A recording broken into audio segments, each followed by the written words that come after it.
पाठ 8। हार की जीत। कहानी। माँ को अपने बेटे और किसान को अपने लहलहाते खेत देखकर जो आनंद आता है, वही आनंद बाबा भारती को अपना घोड़ा देखकर आता था। भगवत भजन से जो समय बचता वह घोड़े को अर्पण हो जाता। वह घोड़ा बहुत सुंदर था, बड़ा बलवान। उसके जोड़ का घोड़ा सारे इलाके में न था। बाबा भारती उसे सुल्तान कहकर पुकारते, अपने हाथ से खरहरा करते, खुद दाना खिलाते और देख देख कर प्रसन्न होते थे। उन्होंने रुपया, माल, असबाब, जमीन आदि अपना सब कुछ छोड़ दिया था। यहाँ तक कि उन्हें नगर के जीवन से भी घृणा थी। अब गांव से बाहर एक छोटे से मंदिर में रहते और भगवान का भजन करते थे। मैं सुल्तान के बिना नहीं रह सकूंगा। उन्हें ऐसी भ्रांति सी हो गई थी। वे उसकी चाल पर लट्टू थे। कहते, ऐसे चलता है जैसे मोर घटा को देखकर नाच रहा हो। जब तक संध्या समय सुल्तान पर चढ़कर 8-10 मील का चक्कर उन्हें चैन न आता। खड़क सिंह उस इलाके का प्रसिद्ध डाकू था। लोग उसका नाम सुनकर कांपते थे। होते होते सुल्तान की क्रांति उसके कानों तक भी पहुंची। उसका हृदय उसे देखने के लिए अधीर हो उठा। वह एक दिन दोपहर के समय बाबा भारती के पास पहुंचा और नमस्कार कह के बैठ गया। बाबा भारती ने पूछा, खड़क सिंह, क्या हाल है? खड़क सिंह ने सर झुकाकर उत्तर दिया, आपकी दया है। कहो, इधर कैसे आ गए? सुल्तान की चाह खींच लाई। विचित्र जानवर है, देखोगे तो प्रसन्न हो जाओगे। मैंने भी बड़ी प्रशंसा सुनी है। उसकी चाल तुम्हारा मन मोह लेगी। कहते हैं देखने में भी बहुत सुंदर है। क्या कहना, जो उसे एक बार देख लेता है, उसके हृदय पर उसकी छवि अंकित हो जाती है। बहुत दिन से अभिलाषा थी, आज उपस्थित हो सका हूँ। बाबा भारती और खड़क सिंह अस्तबल में पहुंचे। बाबा ने घोड़ा दिखाया घमंड से। खड़क सिंह ने देखा आश्चर्य से। उसने सैकड़ों घोड़े देखे थे, परंतु ऐसा बांका घोड़ा उसकी आंखों से कभी न गुजरा था। सोचने लगा, भाग्य की बात है, ऐसा घोड़ा खड़क सिंह के पास होना चाहिए था। इस साधु को ऐसी चीजों से क्या लाभ? कुछ देर तक आश्चर्य से चुपचाप खड़ा रहा। इसके पश्चात उसके हृदय में हलचल होने लगी। बालकों की सी अधीरता से बोला, परंतु बाबा जी, इसकी चाल ना देखी तो क्या? दूसरे के मुख से प्रशंसा सुनने के लिए उसका हृदय अधीर हो गया। घोड़े को खोलकर बाहर गए। घोड़ा वायु वेग से उड़ने लगा। उसकी चाल को देखकर खड़क सिंह के हृदय पर सांप लौट गया। वह डाकू था और जो वस्तु उसे पसंद आ जाए उस पर वह अपना अधिकार समझता था। उसके पास बाहुबल था और आदमी भी। जाते जाते उसने कहा, बाबा जी, मैं यह घोड़ा आपके पास ना रहने दूंगा। बाबा भारती डर गए। अब उन्हें रात को नींद न आती। सारी रात अस्तबल की रखवाली में कटने लगी।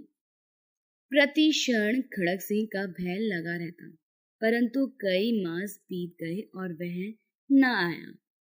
यहाँ तक कि बाबा भारती कुछ असावधान हो गए और इस भय को स्वप्न के भय की तरह मिथ्या समझने लगे।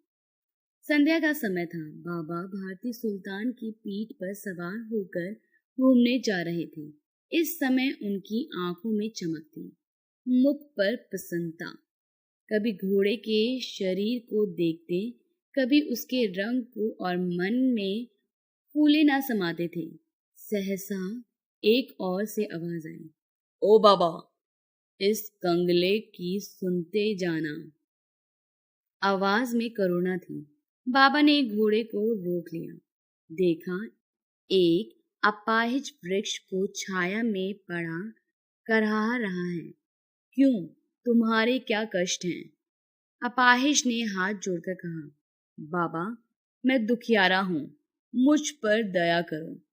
रामवाला यहाँ से 3 मील है, मुझे वहां जाना है। घोड़े पर चढ़ा दो, परमात्मा भला करेगा। वहां तुम्हारा कौन है? दुर्गा दत्त वैद्य का नाम सुना होगा, मैं उनका सौतेला भाई हूँ। बाबा भारती ने घोड़े से उतरकर अपाहिज को घोड़े पर सवार किया और स्वयं उसकी लगाम पकड़कर धीरे धीरे चलने लगे। सहसा उन्हें एक झटका सा लगा और लगाम हाथ से छूट गई। उसके आश्चर्य का ठिकाना न रहा जब उन्होंने देखा कि अपाहिज घोड़े की पीठ पर तनकर बैठा है और घोड़े को दौड़ाए लिए जा रहा है। उसके मुख से भय, विस्मय और निराशा से मिली हुई चीख निकल गई। वह अपाहिज डाकू खड़क सिंह था। बाबा भारती कुछ देर तक चुप रहे और कुछ समय पश्चात कुछ निश्चय करके पूरे बल से चिल्लाकर बोले, जरा ठहर जाओ। खड़क सिंह ने यह आवाज सुनकर घोड़ा रोक लिया और उसकी गर्दन पर प्यार से हाथ फेरते हुए कहा, बाबा जी, यह घोड़ा अब न दूंगा, परंतु एक बात सुनते जाओ। खड़क सिंह ठहर गया। बाबा भारती ने निकट जाकर उसकी ओर ऐसी आंखों से देखा जैसे बकरा कसाई की ओर देखता है और कहा, यह घोड़ा तुम्हारा हो चुका है। मैं तुमसे इसे वापस करने के लिए ना कहूंगा, परंतु खड़क सिंह, केवल एक प्रार्थना करता हूं, इसे अस्वीकार न करना, नहीं तो मेरा दिल टूट जाएगा। बाबा जी, आज्ञा कीजिए, मैं आपका दास हूं, केवल घोड़ा न दूंगा।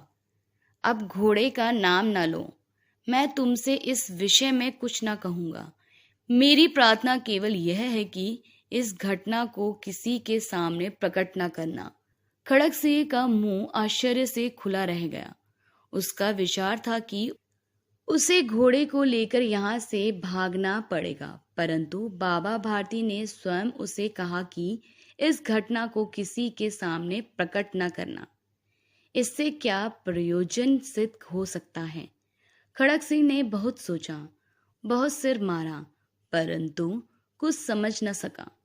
हार कर उसने अपनी आंखें बाबा भारती के मुख पर गड़ा दी और पूछा, बाबा जी, इसमें आपको क्या डर है? सुनकर बाबा भारती ने उत्तर दिया, लोगों को यदि इस घटना का पता चला तो वे दीन दुखियों पर विश्वास न करेंगे। यह कहते कहते उन्होंने सुल्तान की ओर से इस तरह मुंह मोड़ लिया जैसे उनका उससे कभी कोई संबंध ही नहीं। बाबा भारती चले गए, परंतु उनके शब्द खड़क सिंह के कानों में उसी प्रकार गूंज रहे थे। सोचता था, कैसे ऊंचे विचार हैं, कैसा पवित्र भाव है। उन्हें इस घोड़े से प्रेम था। इसे देखकर उनका मुख फूल की तरह खिल जाता था। कहते थे, इसके बिना मैं रह ना सकूंगा।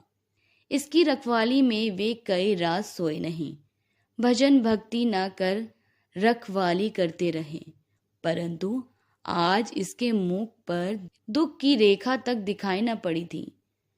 उन्हें केवल यह ख्याल था कि कहीं लोग दीन दुखियों पर विश्वास करना न छोड़ दें। ऐसा मनुष्य नहीं, देवता है। रात्रि के अंधकार में खड़क सिंह बाबा भारती के मंदिर पहुंचा। चारों ओर सन्नाटा था। आकाश में तारे टिमटिमा रहे थे। थोड़ी दूर पर गांव के कुत्ते भौंक रहे थे। मंदिर के अंदर कोई शब्द सुनाई न देता था। खड़क सिंह सुल्तान की बाग पकड़े हुए था। वह धीरे धीरे अस्तबल के फाटक पर पहुंचा। फाटक खुला पड़ा था। किसी समय वहां बाबा भारती स्वयं लाठी लेकर पहरा देते थे, परंतु आज उन्हें किसी चोरी किसी डाके का भय न था। खड़ग सिंह ने आगे बढ़कर सुल्तान को उसके स्थान पर बांध दिया और बाहर निकलकर सावधानी से फाटक बंद कर दिया।